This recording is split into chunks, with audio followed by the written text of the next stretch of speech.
შემდეგ მოხდა ძალიან მნიშვნელოვანი აღმოჩენა, რომელმაც აი ეს შეხედულებები აინშტაინის შეცვალა და დაადასტურა სამყაროს გაფართოება.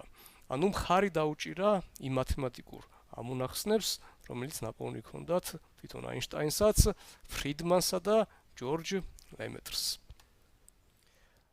1929 წელს მოხდა ძალიან მნიშვნელოვანი აღმოჩენა და ეს აღმოჩენა ეკუთვნის ასტრონომ ედვინ ჰაბლს, რომელმაც თავისი აღმოჩენებით და კვლევებით დაადასტურა, რომ ჩვენი სამყარო არ არის სტატიკური და უფრო მეტიც იგი ფართოვდება და ძალიან საინტერესო იყო ისა, რომ მან დაწერა კანონი, რა კანონითაც ჩვენი სამყარო უნდა ფართოვდებოდეს.